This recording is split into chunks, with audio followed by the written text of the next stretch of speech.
Okay. Hi, it's Dave Michels from Talking Points. Welcome to another episode of Talking Points Chats. Dave Danto and myself will be interviewing Kevin from Neat.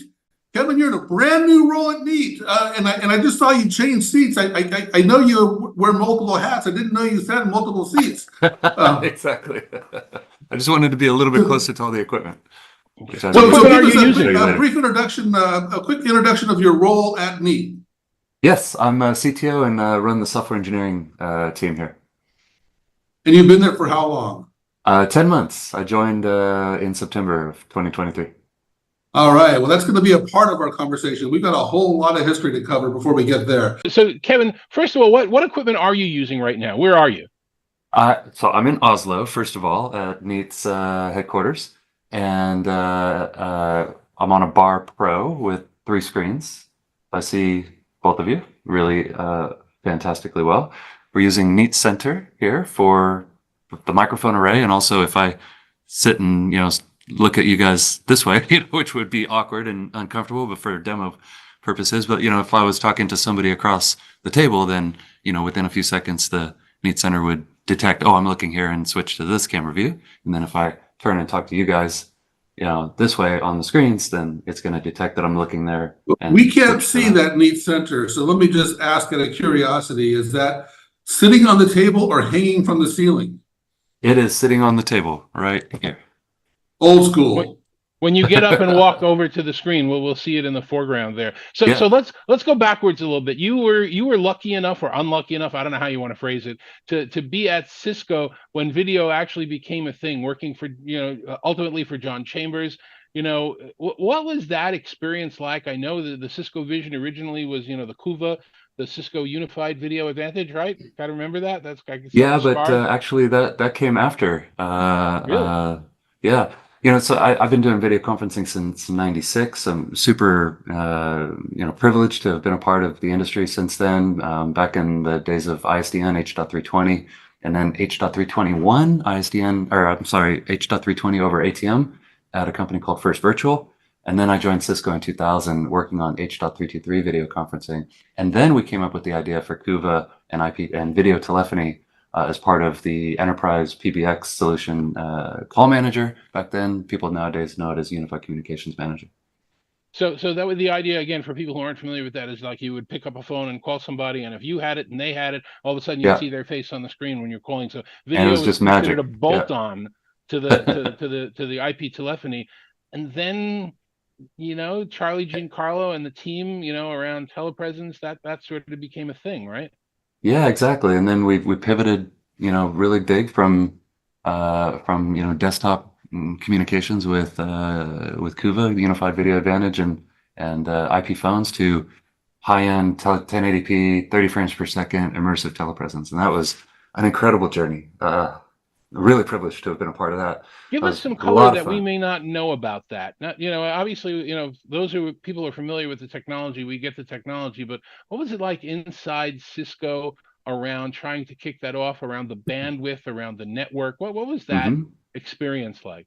Yeah, it was a lot of fun. And, we were essentially like a startup inside of, Cisco. So it's like fantastic, right? We had all this funding from Cisco, but we treated ourselves as like a seconded, off in another building working on this skunkworks telepresence thing. Small team, but completely focused, working like startup hours. We were out there in the parking lot, cutting up a table and painting it, and security guard came driving by. What are you guys doing? Oh, we're doing this telepresence. It's gonna be amazing. He's like, you guys are crazy, and he drove off. Bringing telepresence to market was a thrill. And just the immersive experience, right? Sitting across from the table from somebody on the other end of the planet, just going, my God, you're where? You're in Hong Kong? Holy cow! You look like you're right there across from me. It's amazing. We weren't the only ones doing it. As you know, Tandberg had their T3, and Polycom had their RPX, and HP had Halo and such. The success of telepresence really set us up to then start to think seriously about, we need to triple down on this market. And that led to the acquisition of Tandberg, which brought me to Oslo. Well, that's actually a great point. Talk a little bit, because you were there for Tandberg's acquisition. and you were there for Kano's acquisition a few years later. Yeah, that's Blending right. those product lines probably wasn't easy. Anything you want to tell us about that joy or those scars? I would say very few scars, all joy. But I tend to be an optimist, so um, yeah. First of all, on a personal level, moving to Oslo was a phenomenal opportunity for me and for my family, my wife, my daughter. Our daughter was 7 at the time. She loved it. My wife loved it. I loved it. Working here, the Tamberg team is phenomenal. It was a joy to work with them, and got to wear many hats. I was kind of like part product manager, part architect, part janitor, part whatever you need help with. Getting to understand how to operate within Cisco. All hand. What do you call that? Master of Jack jack of of all all trades. trades, master of a couple. And just here to help, right? And so I think the Tamberg team really appreciated me as an asset. And then you kind of went through another transition too, because when Rowan came in, everything shifted to Spark. The cloud, exactly right. That's right. So it's been a journey. But yeah, here working with the Tamberg team, it was all about getting all the Tamberg endpoints to register to communications manager, so line side SIP and integration, getting the Codian MCU and telepresence server to act as conference bridges on communications manager. So really like bringing telepresence and unified communications together and integrating all of that whole, all three, right? Cisco telepresence, Tamberg, and Cisco UC all together. And then we acquired Econo in 2015. Now, where were you working when Neat emerged? I was in London. So fast forward after 2015, Cisco acquired Econo. Fast forward 3 years later, 2018, I moved to London to act as a director of engineering for what was born out of the Codian acquisition, which became the transcoding backend of WebEx, and the on-prem conferencing portfolio, which was the Econo portfolio. And those two teams, both very close to each other, about 15-minute drive away from each other, or 15-mile drive away, depending on traffic. That can be anywhere from 15 minutes to an hour and 15 minutes in London. So I took on both of those teams and brought them under, common leadership and common vision, common goals and all that, even though one team was focused on prem and the other in cloud, really doing very similar things, transcoded conferencing applications, and servers and such. So that was a really fantastic journey. And that was after Cisco Spark, Dave, because Cisco Spark started around 2014 or so. And I moved here in 2018. Sorry, so the Codian acquisition was after Cisco Spark, but then I moved here in 2018, trying to put the chronology together. When Neat emerged, it was after Spark. You're right. But where were you working? Were you still at Cisco at that time, or were you? I was at Cisco, yeah. When Neat started in 2019. I'm sorry, that was the question you had asked. So Neat started late 2019 as they announced themselves at Zoomtopia. So I was still at Cisco, very much competing with Neat and watching them succeed. And knowing all of them, right? They're all former colleagues from Tamberg. So I was like, oh, that's a great bunch of people. Great products, super amazing industrial design. The user experience team, industrial design team at Neat is top notch, best in class. So seeing the products that they came out with, knowing the people, knowing their ability, all of us were watching Neat closely, of course. And then fast forward to 2023, I had been at Cisco for 23 years. I was 47 years old, and I thought, Jesus, that's half my life. Almost. And so I thought, geez, maybe I should consider, for the first time in my career at Cisco, consider leaving Cisco. And I love Cisco. I think the world of Cisco. It's a great company. It always has been.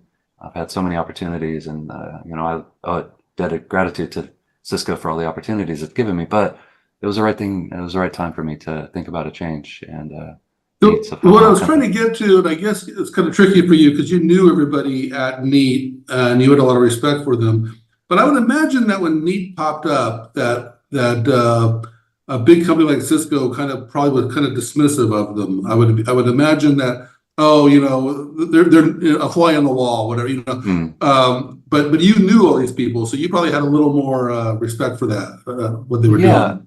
Yeah, I think you're right, Dave. I think lots of other people at Cisco knew all the people at Neat as well. I think we all had a healthy amount of respect for them. That's that Tandberg DNA that if you really take a step Exactly. back and look at it in the industry, it's in so the diaspora. There's so many different companies that have a little bit of that piece of Tandberg, and obviously, Yeah. at the time, you're essentially, OJ started it. OJ was running this. It was a lot of back and forth. It's almost like a volleyball game where people are coming in and out. Um, so it's interesting. So tell us a little bit about what you do on a daily basis at Neat. What's the magic sauce there that got you to come over? Well, yeah. So maybe those are two different questions. So what got me to come over was, we've both been talking about just in the last couple of minutes, is the people, the talent.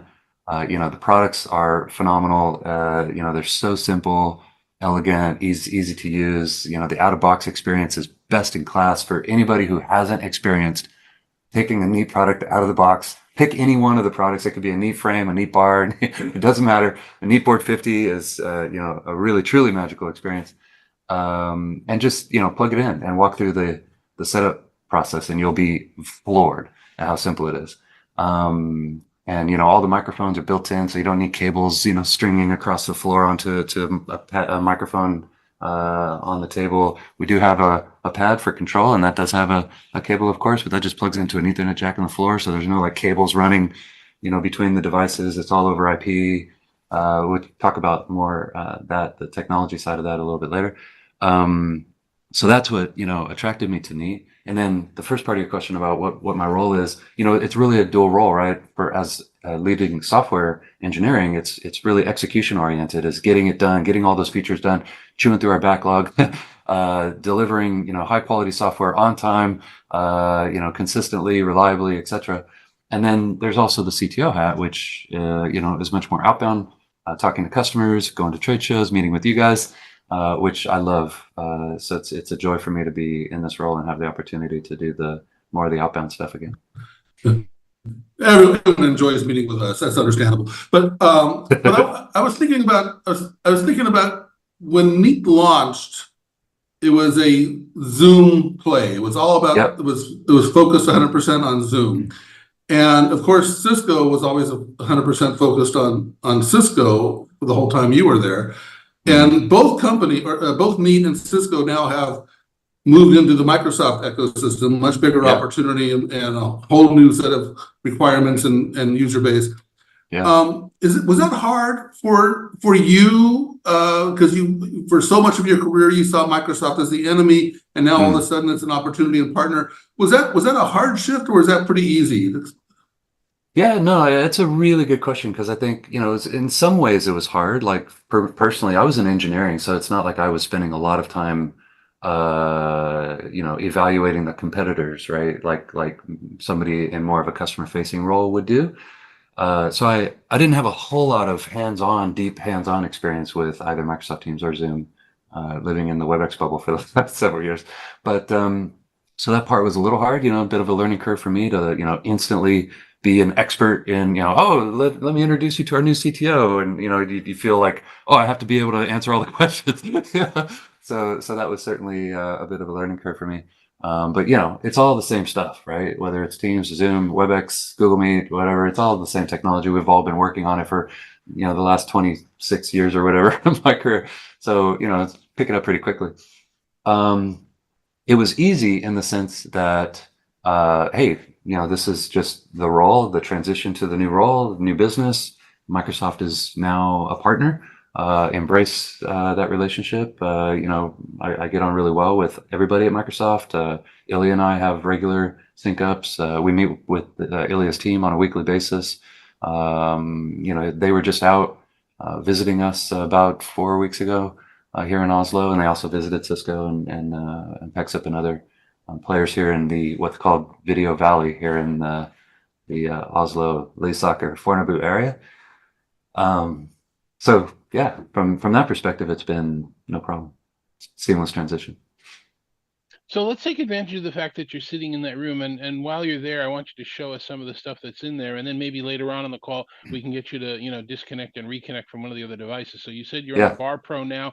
I see you've got some bars behind you. I see you've got the board behind you. Why don't you, as long as the camera will track, which I assume it does on the Yeah. Bar Pro, why don't you get up and just really quickly walk around and show us what's in the room? Yeah, and the reason I set this up is I wanted to talk, and it kind of ties into what you wanted to talk about, Dave, about what's coming in the next year, what's coming in the next Yeah. 10 years. Our Neat's vision is to try to keep things super simple. So really, we strive to reduce, cabling complexity, lots of nerd knobs and tweaks, and like just make it work. Users shouldn't have to think about it. Having tons of options is not necessarily, is sometimes a bad thing. So we try to give flexibility without introducing complexity, and not just clutter the user interface with a bunch of options and nerd knobs and things like that. And to do that, we're doing everything over IP. So the Bar Pro, which you can't see because you're on it, is mounted on top of 3 televisions, and that's I just assume that's connected one to. right behind your head. Oh yeah, exactly. Thanks. Here, let me grab it. Good suggestion. So yeah, the Bar Pro is what you guys are on there. And that's just connected to an Ethernet jack, right? Power, Ethernet, HDMI to the TVs. And then over IP, it's pairing with the Neat Pad. You can see that. And with the Neat Center. And the Neat Pad is, one thing you could think, oh, well, that's just control signaling, right? But the Neat Center is something else, right? The media is streaming from the Neat Center microphone array, is doing all the Neat audio processing, like de-reverberation and noise suppression and so forth, and streaming that to the Bar Pro. And then the Bar Pro is deciding, is that microphone better or is that microphone better? So we're doing dynamic beam selection, which is when we met Dave, a couple of weeks ago in Las Vegas. Sorry, Dave. We had announced and we were demonstrating there the dynamic beam selection, which we just released in our 24.3 release about a month ago. So when you do that dynamic selection, is it one or the other, or do you use both mic? Like, is the other mic become a noise cancellation, or is it? Explain that a little more clearly. Yeah, it's a great question, because that's why I started calling it dynamic beam selection, because we're not actually mixing just yet. That's the next step for us. Right now, we're selecting which beam is best. Every single audio frame on a frame-by-frame basis, we're switching to this beam or that beam or this beam or that beam or this, based on who's speaking. That means that if 2 people literally speak at the same time, one will win and the other will be slightly attenuated, because we haven't selected that beam. So we're attenuating the other beams to reduce like air conditioning noise, and so that's how beam forming works, right? You select a beam that you want to gain up on to enhance the volume of that speaker and attenuate the others, right? In the future, we hope to literally mix, if there's 2 beams that both have, energy on them, attenuate the others and mix those 2. But the reason I brought all that up is, if you think about technologically, these devices now are streaming over IP, doing real-time media in a distributed architecture, right? And you could start to think about scaling that out to other use cases in a distributed architecture, and that's what brings me to the board. So if you don't mind, I'd like to show you. So, as people might be able to tell from the user experience, we're using Zoom for the meeting we're on. This is Microsoft Teams on a Neat Board 65 and our newer Neat Board 50. And one of the features that we have, it's not fully shipping yet, but we're coming out with it, is called Neat Share. And it's another example of how we're doing this distributed media processing and distributed architecture. That, let's pretend that we were in a meeting on this Microsoft Teams device, but I wanted to share something that I'm working on in like a Miro board or some other collaborative application on the Neat Board 50. If I just swipe out to get the Neat menu up and I hit share, instantly you see on the Neat Board 65 everything that's on that screen. Today it's only video, in the future release, we'll include audio as well. So you can like watch a YouTube video, for example, over this. And on this side, we're essentially treating it as like a virtual HDMI input. So the Microsoft Teams application thinks, oh, a user just plugged in their PC. Do you want to share that into the meeting? Yes. And that is configurable on the Microsoft Teams application, whether you want it to auto share when you plug in a computer source, or whether you want it to prompt and you have to hit share, right? That's configurable by the user. So either way, it would either automatically share into the meeting, or you'd have to click on your Microsoft app to say, yes, I want to share this. And then everybody in the meeting sees whatever's on this screen. So that's an example of us pairing and associating multiple devices in a distributed media architecture. And that's our vision of how we go forward, is rather than having complex codecs with lots of inputs and outputs and wires running through ceilings and floors and to get multiple cameras in a large auditorium style room. Well, what if you could just take multiple Neat products, arrange them in the room the way you want them to be, a Neat Bar Pro on that wall, maybe another Neat Bar Pro on this wall, maybe a Neat Board 65 in the back, Neat Center, which can provide like a presenter camera. Because if I'm standing, more like up here, in this position, talking to an audience, you're looking at the back of my head, but with Neat Center, then you're going to see me from this perspective instead of, from that perspective. Does that make sense? Did that flow? Absolutely. Great. And the idea that these cameras and audio pickup devices are talking to each other, that's the AI that's hidden in plain sight. If I quote my buddy Kevin again, that talks about that it's not generative AI, it's this machine learning algorithm that's smart enough to recognize a face, smart enough to switch, smart enough to do everything else. And you've got that built into all your products, I guess. Exactly. Well, that was a very neat demo, I have to say. You did a good job there, Kevin. Looked very easy. You can't see all the little munchkins kind of behind the scenes making it all work. But I literally am here by myself, and I did not rehearse that.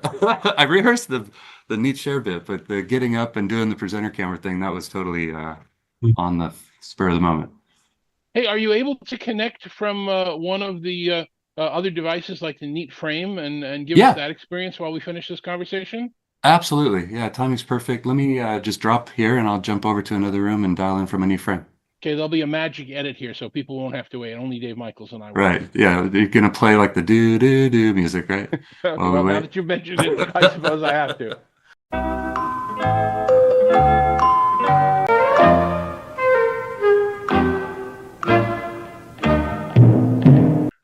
Welcome back. Now that Kevin has rejoined us from a different room, you're in one of your little demo rooms. So the lighting might not be perfect, but you're on a Neat Frame, right? Tell us about that product. Yeah, that's right. It's a portrait mode.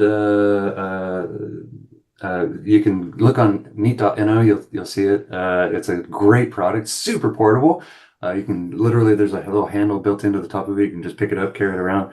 Just a single power cable, Wi-Fi, or Ethernet if you want to connect it to the corporate network via Ethernet. But, I use Wi-Fi on my Neat Frame at home all day long, and it works fantastic.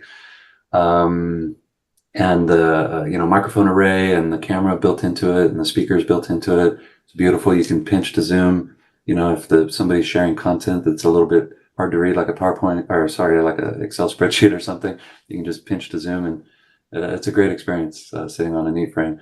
Behind me is some of our engineering desks, so forgive the clutter, but I'm here at our Neat engineering headquarters in Oslo, Norway.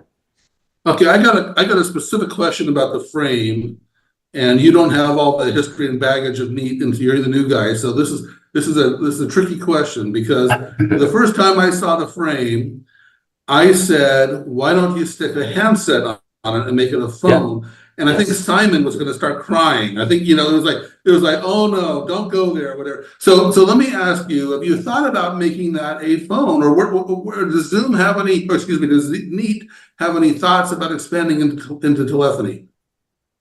That's a great question, David, especially I think in contact center, right? Video is increasingly becoming important in contact center products, right? If you think about like Cisco's contact center offerings and Five9 and others, video is still sort of a minority use case, but it's or like a niche use case, I guess, but becoming more prevalent, becoming more of a requirement. So I could definitely imagine use cases with agents sitting in front of a Neat frame with headphones or a handset plugged in. But I think in general that the sentiment of the phone business is not really the growth market. It's not really where we want to focus. Video telephony, as we spoke about earlier, was back in the 2004 2006 time period until we kind of focused more on the high-end immersive stuff with telepresence. Although having said all that, I mean, Cisco just came out with a brand new 8800 series phone, I think, with beautiful camera in it and beautiful screen. So video telephony is still a thing. It's just not the market that Neat wants to be focused on. All right. Broader picture, I would say the past year or so, the story has really been about multi-camera in the room. You just demonstrated that in the other room with all these different cameras. And you were also showing multiple microphones. Do you see multiple microphones as expanding as a concept? Well, we do. Yeah, absolutely. So I showed you earlier Neat Center. That's got a 16 microphone array in the top of it. It's a phenomenal mic array. And we imagine, I don't want to set expectations. I want to set expectations appropriately here. I'm also responsible for software, so there's an element of once I say it, I have to deliver it. So we envision adding multiple Neat centers in a room. That's one step. But we also envision, as I alluded to, they can't be called centers if you do that. Then near center or something like that. Near center and end center, yeah. But also sort of if you read between the lines of the demonstration I showed you with Neat Share, and I mentioned audio is coming as part of Neat Share in a future release as well, is that those boards that I was showing you that demonstration on of Neat Share had microphone arrays in them. So imagine the microphone array in the Bar Pro that we were talking on, plus the microphone array in the Neat centers in the room, plus the microphone arrays in the board in the back of the room. We can wire all this up in a distributed IP-based distributed media architecture and be able to do dynamic beam selection and mixing and so we can't do that today, but that's absolutely where we see it headed. Yeah, but you didn't even mention the pad. What about the pad? Oh yeah, thank you. I skipped that one in my mental map of the room there. Yeah, on the Neat pad, Neat has always had two microphones in the pad. And we've talked about enabling those microphones. The feature is known as mics in the pad. And I'm super excited to announce that in the upcoming release 24.4, which we're literally putting out to beta imminently, like in the next, like by the time you watch this recording, it'll be out. Mics in the pad are enabled as a beta feature, and the only reason. Well, I gotta say, Kevin, that's a really bad idea because you hang those pads outside the room on the wall. So that seems like a really bad idea to have active mics outside the room. We wouldn't activate those. Those are running scheduler okay, you mode. thought of that already. Okay. Yeah. All right. Thought of that one already. Those are running scheduler mode. Mics are never enabled in scheduler mode. The way that it works is the Neat pad has to be paired with like a board or a bar or whatever parent device, and then they know about one another, and the bar or the board, bar pro, board 50, whatever, whichever model, activates the microphones in the pad. And we're using, you'll find this probably interesting, we're using the IEEE 1588 precision time protocol for clock synchronization between them, which is why we say you have to connect them via Ethernet. Wi-Fi is harder to make that work, right? Because of the variability of the transmit receive on Wi-Fi. So for now we're saying they have to be connected on Ethernet, and we negotiate P2P, and then we take the microphone signal from the Neat pads, stream it over IP to the bar and the board, and then we do all the processing there. Seems like a lot of things are going back to wired Ethernet just because of the PoE standard. Yeah, yeah. PoE is another reason why you'd want the Ethernet on the, especially on the pad, because you can power the pad through PoE. So you just need a single Ethernet port under the table for the pad to plug into, power IP, and then it pairs with the bar over IP. Well, you've been extremely open and transparent. Tell us something confidential that hasn't been announced yet. No, I Well, try. I try. I just did actually. You know, the fact that we're shipping mics in the pad in the next release coming out, like literally as soon as I walk out of the room here, I think we're pushing the button on deploying That the thing we were software going to to our do beta 3 weeks ago. Go now, do it now. No, let's forget NDA for a second. Forget current releases or current roadmap. Think in your head, as I said when we were talking before, 5 years from now, 10 years from now. What are your, as the CTO of the company now? What's your Yeah, vision for the collaboration space? I've always envisioned that what you described with your microphones is something we're going to do with cameras, more than just yeah. front, center, back, but little cameras around a bezel and all being brought together by a processor. Mm. Maybe it's holographic in some way. Hmm. Maybe it's 3D in some way without glasses, with Hmm. lenticular screens. We know, that project is going on right now, and we'll see if that has any legs. But what do you see happening in the space to be cutting edge and ahead? Yeah, 10 years is a long time. So, I you figured it know, was safe from an NDA perspective, right? Nobody's going to come back and ask why it wasn't done. Yeah, I think our focus at Neat is definitely on the multi-device distributed media kind of architect. Because you're exactly right. What you said is exactly right. I talked about doing using the microphone arrays, but absolutely, there's also the cameras, right, in all of those devices, and the intelligence to be able to select the best camera based on where people are looking. Today, with Neat Center, if the majority of people are looking towards Neat Center, we select that camera view. If the majority of people are looking at the main front of room screen device, then we select that camera view. But we absolutely don't want to stop there. We want to be able to select the best view of each individual from that camera, or from that camera, or from that camera, or from that camera. So you can, imagine Neat products around the room, and all working in conjunction with the best microphone beam for that person who's speaking, and the best camera based on where people are looking. But Right. video processing is a thing now where you can, open up some apps and have, virtual cameras do things. Oh, You can sure. have deep fakes go on. And Yeah. and there have been a couple of companies, successful and unsuccessful, that take, a camera view and kind of stretch it or unstretch it or do things with it. Hmm. I'm of the opinion that, if you use,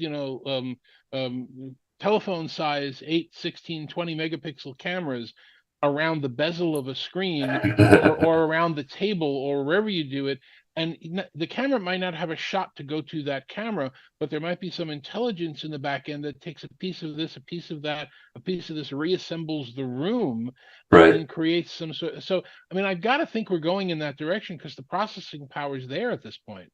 Yeah, I would say, like if you look at some of the holographic offerings that are on the in the market, from Google, from Cisco, etc., that's essentially how they're working, right? Multiple cameras in an array, generally speaking, in a horizontal line, because the application is video, so you kind of want to shoot the scene like from that perspective, right?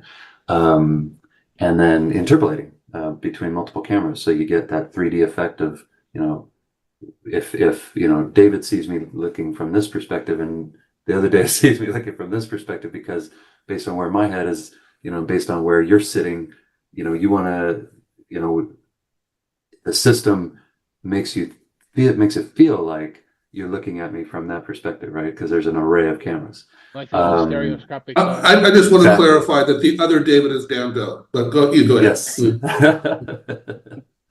Right. So yeah, I think you're right. I think, those are two kind of different things though, right? Like a camera array doing stereoscopic holographic video conferencing telepresence, whatever you want to call it, is one application. Multiple cameras around a room is a completely different thing, right? In both cases, there's some selection of which camera is best, and then compositing that into a view for the far end for the remote participants to see. And whether that compositing is done locally on the device, because as you said, processing power is always increasing, Moore's law.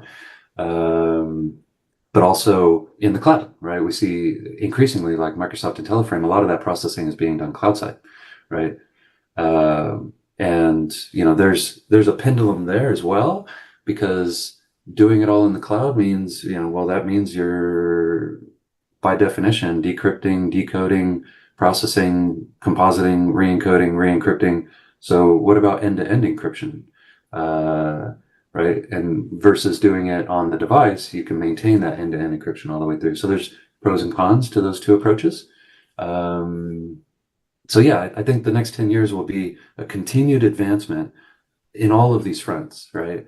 And like you talked about earlier, David, actually it was before our session, but you and I were chatting about center of room cameras like the Neat Center, and outside in cameras that other competitors are doing. And there's not a right answer or a wrong answer, right? There's sort of advantages and disadvantages. We chose to approach it from the center point of view, but I think ultimately in the 10 years time frame, the right answer is a combination of both, right? Which is kind of what I alluded to with multiple Neat devices around the room.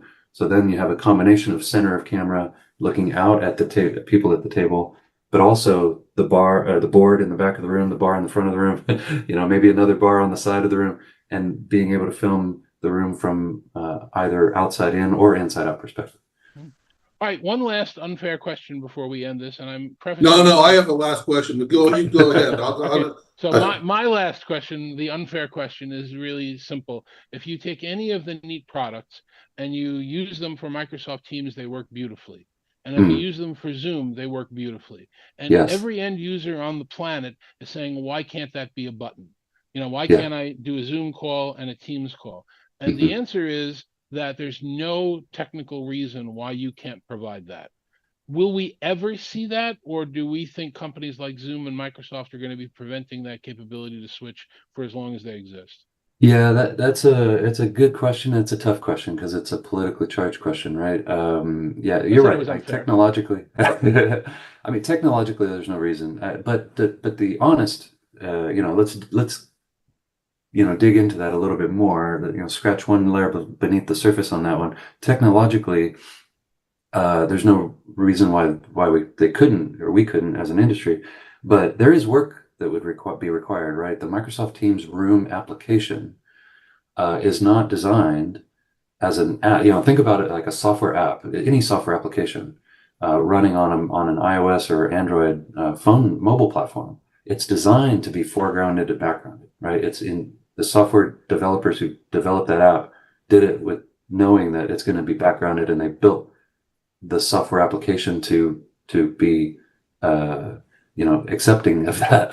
Microsoft Teams rooms, Zoom rooms, WebEx on the Cisco devices, Google Meet on Google Meet devices. The applications weren't built to be foregrounded and backgrounded. They expect to be running all the time. They're registering they're calling home back to Microsoft TAC or Zoom ZDM or WebEx Control Hub, etc. When the app is backgrounded, in your Control Hub, in your TAC or ZDM, they look like they're disconnected. That's not good. So there is some software development required to make it possible, but technologically, there's nothing stopping it. And then politically, charged because, what's in the best interest of Microsoft and Zoom? Do they want to enable that? Lots of customers are begging for it. But the current approach is the direct guest join using WebRTC is sort of the industry standard for any app to talk to any other backend. Microsoft can talk to Zoom, WebEx can talk to Zoom, Zoom can talk to Microsoft, WebEx, and Google in those combinations as well. As Neat, we're like, hey, we're a hardware platform. We're happy to support all this stuff. So not only can you run Microsoft Teams and Zoom on our devices, and in the future, perhaps others like Google Meet, for example, potentially in the future, but also our whole App Hub strategy built on top of Neat Pulse, where Neat Pulse becomes like an app store for collaboration apps, like what I demonstrated with the sharing Miro board into a Microsoft Teams call, right? So we have 50 plus partners signed up to partner with us on App Hub to be able to run you know, we don't want people running Angry Birds on Neat boards, but you know, Yeah. any app, Unless you're sitting on a trade show floor. Well, you raise a really good point, though. A lot of customers are asking for it, but a lot of customers aren't asking for it, and that's a tricky line. And I'm one that often says, don't listen to your customers because they'll steer you down the path. And so it is a balancing act. I have a question for you more on a personal level because I'm aspiring to be more like you, a man of the world, traveling all over the world. I was in Oslo last summer. I'll be back in Sweden soon, and I was just in London. When you travel around, I want to ask you each city: San Francisco, London, and Oslo. What is it? What is the one meal that you not necessarily the name of the restaurant, but what is the one meal that you try to have? Like, for example, when you're in Oslo, one of your favorite things when you're in San Francisco. Give us a little bit of a world menu here. I wish you're really putting me on the spot there, David, because I am not a foodie. Dave, sorry, I am not a foodie. I wish I was. I have lots of friends who are foodies. I was in Boston a few weeks ago with you know, my great friend and mentor and former colleague Jonathan Rosenberg. He's a big foodie. We've gone to Michelin star restaurants together, but that's not what that's not my personal thing. No, I would say, you know, California, London, and Oslo are all incredible places for different reasons, right? And one of the things that I love about London is, you know, the variety of restaurants, the variety of evening, you know, entertainment, but also like the amount of green space, the public parks. Every park in London has a cafe in it where you can get great food, like pub food, not Michelin star food. You know, great beer. You know, you can hang out in the grass, have a beer, have your pub food. I love it. I love London. It's incredible. And you can get everywhere. Well, one thing about London, I always try to get Indian food when I'm in London, but I think it's harder to find because London's having such a food scene right now that all these new restaurants are opening up, and So anyway, we can talk about food. I'll have to give Jonathan a call and ask him about some. I have to say, coming from California, I love Mexican food, and that is hard to find in London and Oslo. Sorry. Yeah. Just kidding. It doesn't exist. Well, I have a lot of respect for what you've done in your career and all, you know, the patents you've created and the products you've helped bring to market. I hope you're smart enough in Oslo to have not bitten the line and drank the aquavit. The aquavit, yeah, I have. If you go to a really good restaurant, like a Christmas dinner, for example, up in Holmenkollen by the ski jump, there's a fantastic restaurant up there, and they did like a 5-course meal for Christmas dinner, and they served an aquavit with each one, like a pairing, and it was actually good. It was actually good, yeah. Now I don't feel like you're as smart as you were when you started the call. Everybody drink the aquavit. All right, well, that was a fantastic conversation. I have to say, Kevin, your arrival at Neat raises the bar at Neat. It really is exciting to see that Neat is so committed to this. You bring such a pedigree of experience and expertise. I know we can talk for hours on this stuff, but it's just great to see what you're doing. Great to continue to follow what you're doing. So thank you, Dave Danto, for setting this up, and thank you, Kevin, for participating. And we'll be back soon with another episode of Talking Points Chats. Thanks, Dave. It was really fun. I really enjoyed talking with you guys. Thanks a lot. I appreciate it.